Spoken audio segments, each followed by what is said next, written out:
I am so excited to grow these plants. Today I am talking about plants that I am very excited to see grow out in 2024. Some of these plants are new to my collection and some of them are not new, but they are thriving in a way that they have never thrived before. These are plants that I am anticipating seeing a lot of new growth, seeing a lot of new leaves. So if this topic sounds interesting to you, you'd like to see some cool plants, stay tuned. By the way, my husband is renovating, so there is some scraping sounds in the background. Please ignore that. First plant on the list is this new little baby Philodendron tortum. I have often admired Philodendron tortums in other people's collections. I just wasn't sure if it was a good plant for me, so I have kind of held off on getting one, but my husband didn't know that, so he just picked one up for me, and honestly, I have been loving growing this. Obviously, this is a really tiny immature tortum. I do prefer to get my philodendrons really small. I think it's really fun to see them grow and see the leaves change as they mature. All of these 3 leaves came on the plant. There is no new leaves. However, there was the beginning of a new leaf and then I repotted the plant and then it looks like this new leaf kind of died off. That does happen sometimes. The plant kind of gets shocked and aborts any new growth. I should probably just pinch this off in the next couple days, but I've been letting it just completely die off in case the plant needs anything from it. When I did repot it, the roots looked really healthy. It was in a bigger pot and I actually downsized the pot. It didn't need that much space. I have found that when you're growing out a baby philodendron, you don't want it to have a ton of extra room. The roots are more susceptible to rotting when they're this small and you can easily overwater the plant, etc. So I like to keep them in really compact pots when they're this small. They just seem to have a better success rate. And then of course, as they size up, giving them a bigger pot as they go. I am very excited to see this plant put out a new leaf. When they come out, of course, they're all furled up and the leaves are all kind of entangled together and it looks really cool in the photos that I've seen. So this is a plant that I'm really excited to have. It's probably not a plant that I would have bought for myself because it does just kind of make me a little bit nervous. I feel like they're a little bit more finicky as far as philodendrons go. But now that I have it, I am very excited and looking forward to the challenge of growing this plant. The next few plants I'm going to talk about are in my greenhouse cabinet, and honestly, this winter, these plants have been popping off. So I am so thankful for this cabinet. I feel like these plants would be probably dying. We're having such a gray, dry winter this year. They would not be doing well out in general atmosphere of my house. So I am so thankful to have this cabinet. I think it is really contributing to how well they're doing. So the next plant I'm going to talk about, this is actually a bunch of plants. These are my Antherium magnificum crossed with crystallinum crossed with self. And these are baby antheriums that I grew from seed and they are doing so well. I started these seeds in September 2022 and they did grow quite quickly, but I feel like finally they are really maturing. I'm starting to see the characteristics that these plants will have. What is so interesting to me is that they are not all the same. They are somewhat different, which is really cool, even though they all came from the same genetic material. This new leaf is so precious. The new leaves come in so iridescent and gold. It is really beautiful to witness. I think I have 4 or 5 plants going. Obviously, this is the more mature plant and then this one. I started with 10 seeds, so I would say that 4 or 5 plants is pretty good. And I've definitely started a lot of plants from seed when I'm doing my garden or outdoor plants. But as far as indoor plants, these are the only house plants that I've started from seed. I did start a succulent one time from seed and it lived for about 5 years, but then eventually croaked. But these plants I feel like are doing so well. Again, I'm really glad I have the cabinet. I don't know that they would be thriving as much as they are without the cabinet. I'm really excited to see how these do this year because every leaf that comes out is a little bit bigger than the last leaf, a little bit more mature. Obviously, this one is the most mature and it is absolutely stunning. And then I'm really looking forward to seeing this little leaf size up. Hopefully it's a little bit bigger than this one. That is on the same plant. It has been very satisfying to see these grow from seed. I highly recommend you try growing something from seed, especially, you know, in the winter. Germinating seeds can be really exciting. Just keeps you going through the winter. Up until now, I've been really babying them because I assume they were quite fragile when they were small. But now as they get a little bit bigger, they're going to be a little bit sturdier. I'm not sure when I'm going to separate these. I feel like since they're doing doing well. There's no roots coming out the bottom or anything. I don't want to put them into any stress of separating them if I don't have to. I'd rather them get as strong, as old as possible before I start digging around in the roots. Until then, I'm just gonna let them be. They've got a little bit of moss on top just to keep them moist.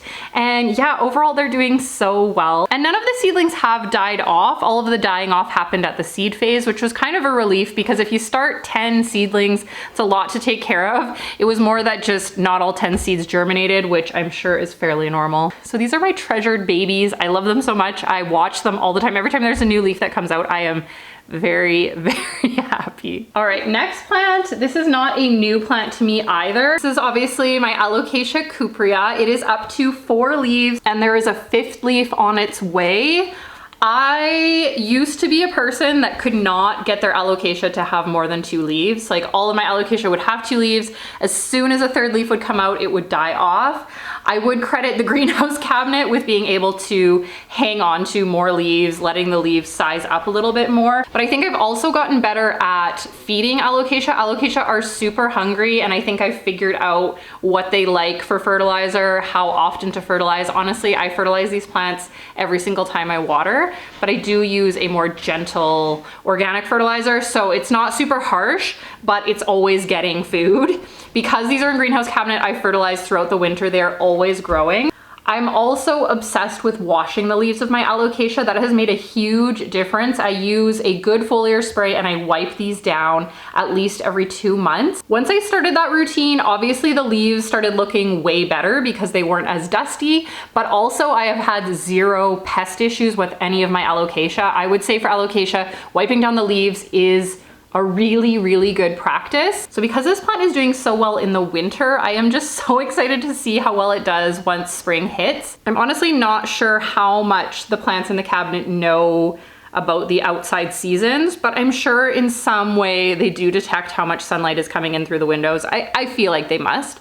And if this plant is doing so well in the winter, I am just so excited to see how well it does in the spring and summer. I know that cupreas can get massive and I am aware that it might outsize my cabinet at some point. However, the leaves are still not massive. They are big, but they are not like incredibly massive. I've seen some people with like massive cuprea leaves, and I think that maybe some plants are just more miniature depending on conditions, but also just depending on the genetics of the plant. So I don't know how big this plant will get.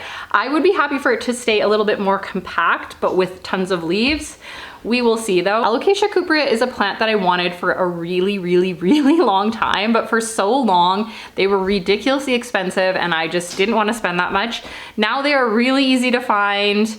The prices have gone way down, and if you can get a good one and be able to take care of it, it is really rewarding. So I am glad I waited because prices went down, but I do not regret getting this plant at all. I feel like it totally lives up to the hype. It lives up to the photos. It is absolutely stunning and weird and cool, and I am so glad that it is growing so well for me. Next plant is another Alocasia, and this one is new to me. This is an Alocasia Silver Dragon, and my husband also picked this one up for me for Christmas. I think he knew that I had the dragon scale and I love the dragon scale, and maybe saw this one and knew they were related. The color of these leaves is insane. Like it really is a silver blue.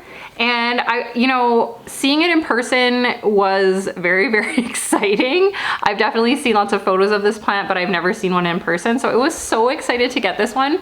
I waited a couple weeks after receiving it before repotting it, but when I repotted it, there were 4 corms in the soil. So I am of course propagating those corms. I plan to plant most of them back into the soil, but maybe I'll gift a couple away because this plant is too cool not to share. Now, like the cuprea, I think this plant could probably live outside the cabinet no problem. I think it would be fine in just ambient humidity, ambient light, but I don't think it would be retaining all of these leaves. It did come with all of these leaves when I got it, but I feel like Alocasia just do better with high humidity and lots of light. I am totally happy for my cabinet to be stuffed with Alocasia if they are thriving and doing well and don't have pests, which So far they don't. This one, when I received it, I did do several pest cleaning treatments, and then I kept it under a cloche to make sure that it didn't have pests. I am fairly confident that this plant does not have pests. I really hope it doesn't because it's in my cabinet with all my treasured plants. But I am so excited to see the new leaves that emerge out of this plant. These leaves are not huge, so I am curious to see if they will size up as the plant matures, as the plant has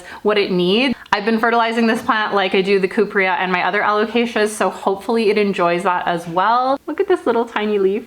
But yeah, you can probably see from my face, this plant gives me a lot of joy, and I am very, very excited to see how it does this year. We're moving on to the other half of the greenhouse cabinet for this next plant.